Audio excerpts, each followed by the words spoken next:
Bonjour à tous, cette vidéo va porter sur l'impératif. L'impératif, c'est un mode. Les autres modes, ce sont l'indicatif, le conditionnel, le subjonctif, l'infinitif et le participe. L'impératif, il sert à donner un ordre à quelqu'un ou bien à lui interdire quelque chose. Il peut également servir à donner un conseil ou exprimer une prière. Ceci dit, l'impératif, ce n'est pas le seul moyen pour donner un ordre à quelqu'un.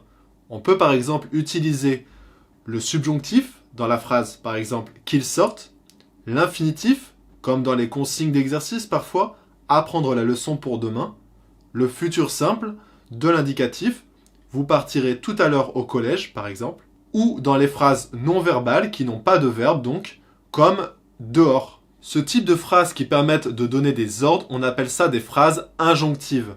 L'impératif est donc un mode qui permet de former des phrases injonctives, mais comme je viens de l'expliquer, ce n'est pas le seul moyen dont la langue dispose pour cela.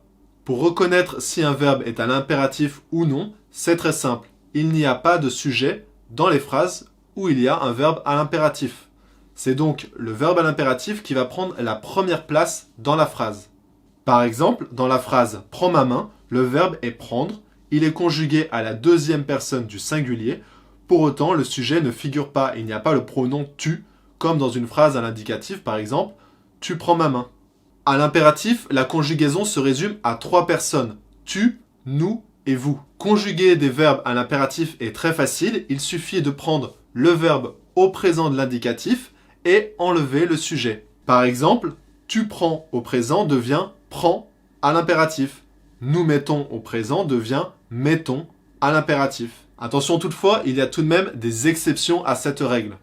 La première concerne les verbes qui se terminent en ER et ceux qui se terminent en vrir, frir ou ir. Pour ces verbes, on enlève le S final de la seconde personne du singulier du présent. Les autres personnes suivent la même règle qu'énoncée précédemment. La seconde règle concerne 3 verbes qui changent de radical à l'impératif. Il faut donc apprendre la conjugaison de ces 3 verbes par cœur. Ces verbes sont être, avoir et savoir. Pour le verbe être, on aura à la deuxième personne du singulier soit, à la première personne du pluriel soyons et à la deuxième personne du pluriel soyez. Pour le verbe avoir, on aura est, ayons, ayez.